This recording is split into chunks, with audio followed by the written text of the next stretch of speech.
If you're a football fan, you've probably heard the term Farmers League thrown around now and then, and it's usually used to insult the team that doesn't have much competition in its league. So, is this team just that good, or has this phrase been silently outing a real underlying problem in football? To find out, let's break it down.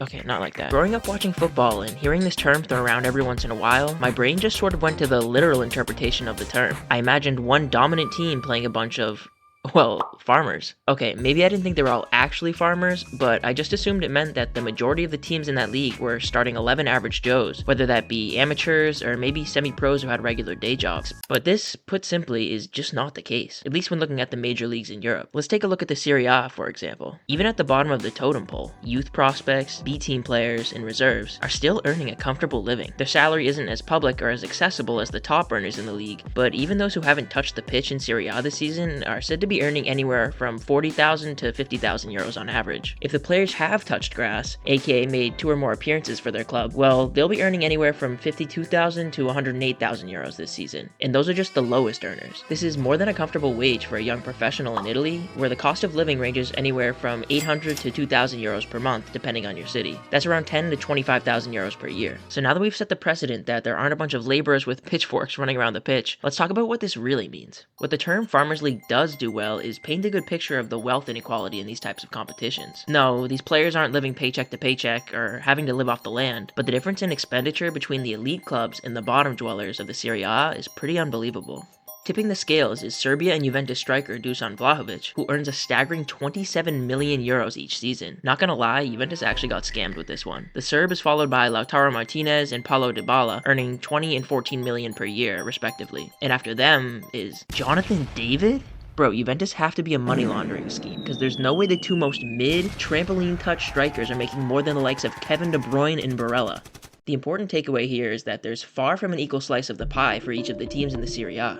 Of the top 50 earners in the league, 43 play for Juve, Roma, Napoli, Inter, or Milan. In fact, these 5 clubs make up over half of the entire league's payroll. Lecce, the least affluent of the top flight teams, spends just 18 million per year on its players. That's less than Juventus pays for a man who's averaging less than 10 goals per season. Now, some of you may be thinking, well, that's just business. You're always going to have some richer and poorer clubs. Not everyone will have ultra-wealthy owners with infinitely deep pockets. And to some extent, you may be right, but it's not just the fact that there is a wealth divide in these types of leagues, it's the level of that divide. Juventus spends almost 10 times as much as Lecce does per season. The fact that Lecce have to rock up to Juventus's state-of-the-art 200 million euro stadium and have to compete with a team that spends more on one player than Lecce does on their entire squad seems to be an impossible task. And that's because, well, it pretty much is. This wealth divide in farmers leagues is directly correlated to how competitive it is, regarding title contention and points gained per game. The Premier League is widely regarded as the most competitive of the major European leagues. Man City, their top spenders by quite some margin, still only spends around 5 times as much on their players as the lowest spenders, Brighton. This means that the wealth divide in Italy is twice as severe as in England. Now, although there's some solid reasoning behind this first definition of a farmers league, I know that this isn't how most people interpret the term today. I also think that it's kind of outdated to say that the league being made up of farmers is some sort of insult. Farmers are, after all, one of the backbones of society. And plus, imagine if the roles were reversed. I mean, can you imagine Bernardo Silva trying to lift a hay bale, or Jack Grealish trying to operate a tractor? So, unsurprisingly, this phrase has multiple, possibly more sound interpretations.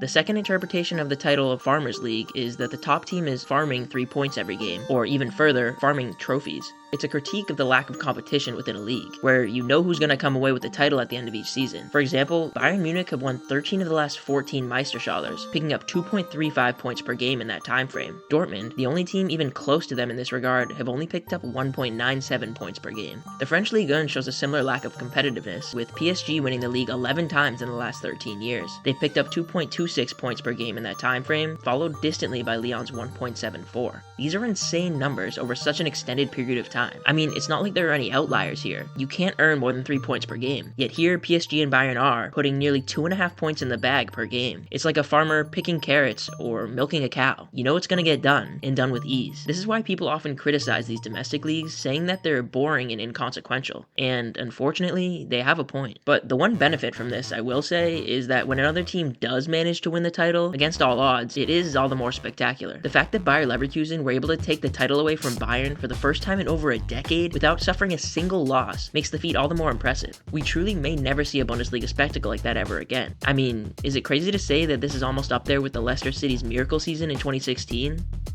Okay, maybe that is a little crazy. I might have to cut that out. The third interpretation of a Farmers League is similar to the first one in the sense that it focuses on the player pool rather than the league as a whole. One thing that these top clubs have in common is that they all compete in the Champions League, the Club World Cup, and all these other international and continental trophies each season. And to consistently and seriously contend for these major trophies, you need to have the best talent in the world as well as some serious squad depth. You could argue that the league title is their baseline for success, but the Champions League is the true trophy that PSG and Bayern dream of winning each season. Playing in their farm leagues is actually an essential factor in their success, and you could even argue that these clubs' business models are built on having less wealthy and influential sides competing with them. It's almost as if their league competition is a front, a facade, painting a lazy image of competition in sport, but what's really happening behind the scenes is much different.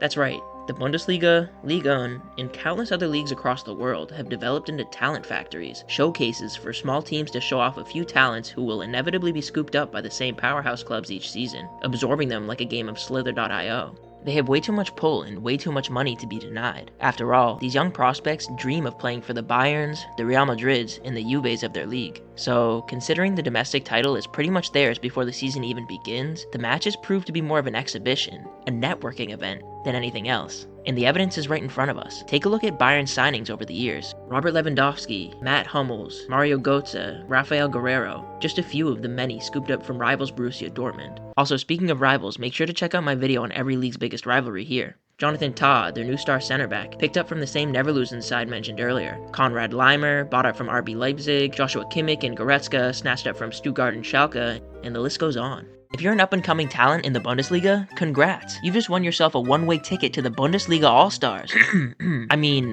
Bayern Munich. And I'm only half joking about the All-Stars thing, because now that I think about it, that's exactly how these leagues are set up. Just as these smaller clubs are building their talent pool to give them a fighting chance, they lose all of their best players, who join forces to defeat them the next season. They receive a handsome check year after year, all to remain in an endless loop of mediocrity, being just good enough to give the illusion of competing with these teams, without ever holding on to enough talent to win the league. And unfortunately, this system is so widely accepted that this is literally the whole business model of some of these teams. Even the Premier League is subject to this, with clubs like Brighton and Brentford being known for spawning in random €100 million prospects each season to sell on to bigger fish. Moises Caicedo, Marc Cucurella, and João Pedro made the club £250 million from Chelsea alone. Don't you think that they could be competing for the league with these players? Of course they could, but why compete for one of the most difficult trophies to win when you could just make that money guaranteed by selling players? The Brightons, the Leipzigs, the Bolognas of each league have turned into glorified resellers, flipping talent instead of watches, shoes, or rare cards, and they're printing money doing it. They've taken away all the risk, all the pressure of needing to win trophies to remain profitable, and instead sell rich clubs' dreams by marketing young prospects as €100 million